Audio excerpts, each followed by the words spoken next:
அனைவருக்கும் இனிய மாலை கலந்த இரவு வணக்கம். வாழ்க்கையில் பாடங்களை கற்றுத்தருவது முதுமையிலையா இளமையிலையான்ற தலைப்பு இப்பதான் நான் பார்த்தேன். எந்த ப்ரிப்பரும் இல்ல. என்னோட தலைப்பு நல்லா பாருங்கம்மா. வாழ்க்கை எப்போது அதிக பாடம் கற்றுத் தருகிறது? ஓகே. அது இளமையிலையா முதுமையிலையா?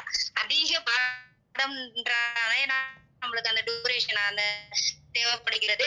அப்படி பாத்தீங்கன்னா முதுமைதான் நம்ம வாழ்க்கையோட நல்லது என்பது என்னோட கருத்து. மாதிரி பாடங்களை நம்ம கற்றுக்கொள்கிறோம்னு பாத்தீங்கன்னா, ஒரு வீட்டுக்கு அதாவது கணவன் மனைவியாக இருக்கும் போது நம்ம வாழ்க்கையில எப்படி விட்டு கொடுத்து வாழ வேண்டும் என்ற ஒரு அருமையான பாடத்தை நம்ம கத்துக்கிறோம். ரெண்டாவது எந்த வழிமுறையில நம்ம வாழணும், நமக்கு பிறக்க போற குழந்தைகளை எப்படி வளர்த்தா அது நல்லா இருக்கும், இந்த மாதிரி பாடங்கள்லாம் நம்ம கத்துக்கிட்டு தான் நம்ம அதை செயல்படுறோமே தவிர நமக்கு எதுவுமே தெரிய போறது கிடையாது. இப்ப எடுத்துக்கிட்டீங்கன்னா ஒரு கணவன் மனைவியா இருக்கட்டும், இந்த கணவன் மனைக்குள்ள நல்ல புரிதல் வேணும். புரிதல் என்பதே ஒரு வாழ்க்கையில ஒரு பாடம் தானே நமக்கு. எப்படி இந்த சமுதாயத்துல வாழணும்ன்ற ஒரு விழிப்புணர்வும் இந்த குடும்பத்துலதான் நமக்கு ஆரம்பிக்கிறது. இப்போ ஒரு குடும்பத்துல பாத்தீங்கன்னா கணவன் மனைவி இருக்கிறாங்கன்னா அந்த மனைவி என்பது அந்த கணவன் வீட்டுல இருக்கிறவங்க கூட ஒரு நல்ல ஒரு அண்டர்ஸ்டாண்டிங்கோட வாழ்ந்தா மட்டும்தான் அந்த வாழ்க்கை முழுமையடையுதுன்னு சொல்றாங்க. அப்ப அந்த அண்டர்ஸ்டாண்டிங் எப்படி வருது? அதுக்குன்னு ஒரு சில கஷ்டங்கள் நஷ்டங்கள் தெரிந்து இல்ல வீட்டுல பெரியவங்களை கேட்டு வாழ்றதுனாலயே அந்த வாழ்க்கைய நல்லபடியா அவங்களால ரன் பண்ண முடியுது. நிறைய வீட்டுல பாத்தீங்கன்னா இப்ப நமக்கு மேல பெரியவங்க இருப்பாங்க. அந்த பெரியவர்கள் எல்லாம் நிறைய யோசிப்பாங்க. என்ன யோசிப்பாங்கன்னா, அந்த காலத்துல நம்ம இப்படி இருந்தா இன்னும் கொஞ்சம் நல்லா இருந்திருக்கலாமே அப்படின்னு யோசிப்பாங்க. என்ன மாதிரி வாழ்க்கையில நம்ம இப்படி இழந்துட்டோமேன்னு யோசிப்பாங்க. ஒரு சேவிங்ஸா இருக்கட்டும், இல்ல பிள்ளைகளை வழி நடத்துறதா இருக்கட்டும், எதுவா இருக்கட்டும், அந்த முதியோர்கள் நினைச்சு பார்ப்பாங்க. அப்ப எந்த இடத்துல அவங்க எல்லாத்தையும் மிஸ் பண்றாங்கன்னா அந்த முதுமையில தான். இப்ப பிள்ளைகளை நம்ம பிள்ளைய நல்ல இந்த படிப்பு படிக்க வச்சிருந்தா நம்ம பிள்ளைய நல்லா இருந்துப்பானே அப்படின்ற ஒரு பாடத்தையும் கத்துக்கிறாங்க. இந்த மாதிரி இடத்துல நம்ம குழந்தைகளை திருமணம் செய்து வச்சிருந்தா நல்லா இருந்திருப்பாங்களான்னு யோசிக்கிறாங்க. ரெண்டாவது இந்த மாதிரி வேலைக்கு போகக்கூடிய திறமைகளை நம்ம பிள்ளைக்கு வளர்த்திருக்கலாமே அப்படின்னு கூட யோசிப்பாங்க. இந்த மாதிரி சின்ன சின்ன விஷயங்கள்லாம் அவங்க முதுமையில தான் தெரிஞ்சுக்கிறாங்க. அப்பெல்லாம் நம்ம எப்படி இருந்தா நம்ம பிள்ளை நல்லா இருந்திருக்கோம், நம்ம குடும்பம் எப்படி இருந்திருக்கும் அப்படின்றதெல்லாம் விட்டுறாங்க. ரெண்டாவது தனக்கு வேண்டியதை செஞ்சுக்கக்கூடிய ஒரு நிலைமைய கூட முதுமையில தான் யோசிக்கிறாங்க. ஆகா, நம்ம இப்படி எல்லாராலேயே கைவிடப்பட்டோமே, இப்படி கைவிடப்படாம இருக்கிறதுக்கு நமக்கான ஒரு தேவைகளை நம்ம செஞ்சிருக்கலாமே, நமக்கு வேண்டிய விஷயங்களை நம்ம அப்பயே பண்ணிருக்கலாமே அப்படின்றதையும் இந்த முதுமையில தான் அவங்க யோசிச்சு தெரிஞ்சுக்கிறாங்க. அதே மாதிரி படிப்பா இருக்கட்டும், எதுவா இருக்கட்டும், ஆகா நம்ம இன்னும் கொஞ்சம் படிச்சிருந்தா நல்லா இருந்திருக்கும், இன்னும் வேற ஏதாவது ஒரு தொழில் சேர்ந்திருந்தா நல்லா இருக்கும், இன்னும் நம்ம ஒரு வருமானத்தை ஈட்டி இருந்தா நம்ம இன்னைக்கு கஷ்டப்பட வேண்டியது இல்லை. இதெல்லாம் எந்த காலகட்டத்துல உணர்றாங்க? முதுமையில தான் உணர்றாங்க. அதாவது சின்ன வயசு சிறு பருவம்னு சொல்றது அது ஒரு விளையாட்டுத்தனமான பருவம். அந்த விடலை பருவன்றது எதையுமே யோசிக்கக்கூடிய அந்த கெப்பாசிட்டி அந்த பருவத்துல இருக்காது. வாழ்க்கைய ஜாலியா சந்தோஷமா எடுத்துட்டு போகணும்னு மட்டும்தான் யோசிப்பாங்க. அந்த சமயத்துல அவங்க வாழ்க்கையில எந்த பாடமும் கத்துக்கிறது கிடையாது. முதுமையான பிறகுதான் வாழ்க்கையில இதையெல்லாம் மிஸ் பண்ணிட்டோமே, நம்ம இப்படி எல்லாம் வாழ்ந்திருக்கலாமே, இதெல்லாம் பண்ணியிருந்தா நம்ம நல்லா இருந்திருக்கலாமே, இந்த சமுதாயத்துல நம்ம ஒரு பெரிய ஆளா இருக்கலாமேன்னு எப்ப அவங்களுக்கு தோணுது? முதுமையில தான் தோணுது.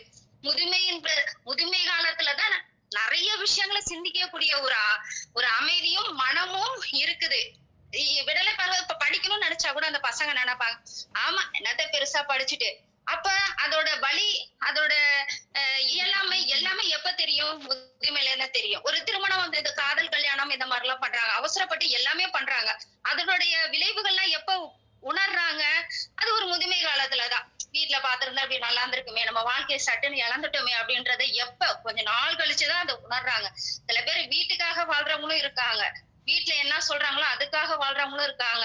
அவங்க எல்லாம் பாத்தீங்கன்னா அவங்க கொஞ்சம் யோசிச்சிருந்தாங்கன்னு வச்சுக்கோங்களேன், அவங்க வாழ்க்கை வழி தவறி போயிருக்காது. இந்த மாதிரி சில விஷயங்களை அவங்க யோசிச்சு பண்ணியிருந்தா நல்லா இருந்திருக்குமேன்னு எப்ப உணர்றாங்க? அந்த முதுமை காலத்துல. அதாவது ஆடி அடங்கும் வாழ்க்கையடா அப்படின்னு போன பிறகுதான் வாழ்க்கையில எதெல்லாம் நம்ம மிஸ் பண்ணோம், எதெல்லாம் செய்யாம விட்டுட்டோம், எதெல்லாம் நம்ம பண்ணிருந்தா நல்லா இருந்திருக்கும், எதெல்லாம் நமக்கு இப்ப இல்லாம போச்சு, இதெல்லாம் எப்ப யோசிக்கிறாங்கன்னா முதுமையில தான் யோசிக்கிறாங்க. இந்த வாழ்க்கை பாடம் வாழ்க்கையில எது தேவை எது தேவையில்லை இதெல்லாம் எதையுமே யோசிக்க மாட்டோம். வாழ்க்கை எப்படி போதோ அது பின்னாடியே போறதுதான் நம்ம இளமை காலம். வாழ்க்கை எப்படியெல்லாம் போதா எப்படியெல்லாம் போணுச்சு, ஏன் இப்படி போணுச்சு, எதுக்காக இப்படி போணுச்சு, இப்படி இருந்தா நல்லா இருந்திருக்குமேன்னு யோசிக்கிறோம் பாருங்க. அதுதான் முதுமை காலம். அப்ப நம்ம பாடங்கள்ல நம்ம எப்ப கத்துக்கிறோம்? முதுமையில தான். ஒரு பிரயோஜனமும் கிடையாது. முதுமையில கத்து எல்லாம் முடிஞ்சு போன பிறகு. அதனால இளமையிலே எல்லாத்தையும் தெரிஞ்சுக்கணும். நல்லது கெட்டது நமக்கு எது தேவை எது தேவையில்லை எல்லாத்தையும் தெரிஞ்சுக்கிட்டு வாழ்க்கையை அமைதியா நல்ல முறையில பயணிச்சு போனாலே வாழ்க்கை சுமூகமா இருக்குமா. நன்றிமா. எனக்கு தெரிந்த கருத்துக்களை நான் சொல்லியிருக்கேம்மா. சிறப்பு. இப்பதான் நான் தலைப்பை பார்த்தேன் அப்படின்னு சொன்னீங்க. அது போய் தானே. ரொம்ப அழகா உங்களுடைய கருத்தை வந்து வச்சிருக்கீங்க. கிட்டத்தட்ட உங்களுடைய கருத்துக்கள் அனைத்துமே இந்த தலைப்பை ஒட்டிதான் இருந்தது. ரொம்ப அருமையா சொல்லிருக்கீங்க. விட்டு கொடுத்தல வந்து கணவன் மனைவியா இருந்தாலும் அதை கொடுக்கறது வந்து முதுமை தான் கொடுக்குறது. இளமையில வந்து தெரிஞ்சுக்கவே முடியாது. முதுமை பொறுத்து தான் விட்டு கொடுத்தல நம்ம வந்து தெரிஞ்சுக்க முடியும்னு சொன்னீங்க.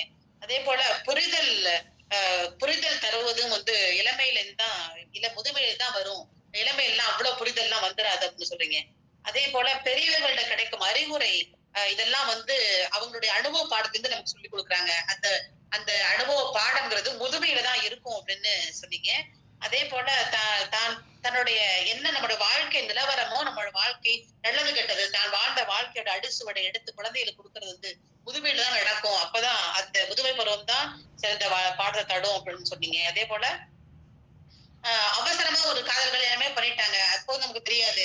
அதெல்லாம் அனுபவிச்சு முடிச்சு ஒரு அனுபவத்துக்கு அப்புறம் தான் நமக்கு வந்து அந்த புரிதலே நமக்கு ஏற்படும். அப்ப வந்து முதுமை ஆயிருக்கும். அதனால அப்ப கிடைக்கிற பாடம் அப்படின்னு சொன்னீங்க. அப்போ உணர்ந்து தெரிஞ்சு நம்ம எப்படி அடிபட்டு திரும்பி வர்றோமோ அந்த நேரத்துல தான் நமக்கு வந்து பாடமே கிடைக்குது.